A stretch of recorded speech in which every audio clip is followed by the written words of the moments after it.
Over the weekend, you went viral for laying out 10 steps to autocracy. Run us through those steps so we all know.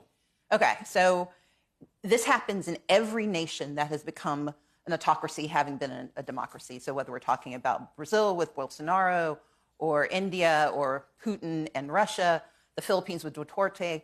So start with winning an election.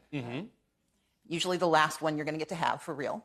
Number two, you have an expansion of executive power. The president decides he wants more than he's supposed to have. Number three, you start to make the Congress complicit. So you weaken them and you neutralize or neuter the judiciary. Like, oh, I don't know, the Supreme Court giving you unfettered power and saying we don't have the ability to stop things. Then you move on to firing all of the people who know how to make government work. So you gut the civil service. And you do that because you want to break democracy so people forget the stuff that used to get done. So you can't get your Social Security check. So the CDC doesn't know what diseases are anymore.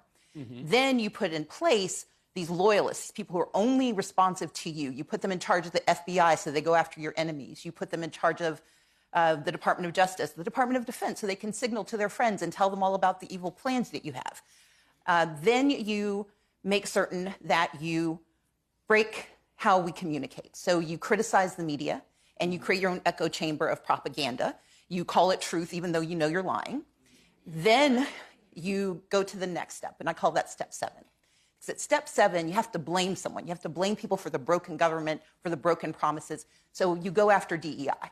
You go after the vulnerable, the dispossessed. You go after any community that doesn't look like what you think power should be.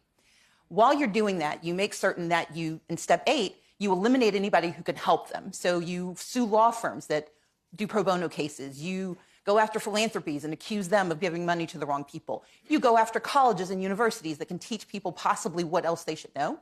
You get to step 9 and you start to encourage and incentivize private violence. You send the U.S. Marines into spaces they should not be. You send the National Guard in. You kidnap people off of the streets and pretend that's normal, because that's how you quiet dissent. Because you make everyone afraid that if they don't do what you want, they might be next. And once you've done those 9 steps, step 10 is easy. That's when you decide there won't be new elections, because everyone's either afraid, poor, broken, or complicit.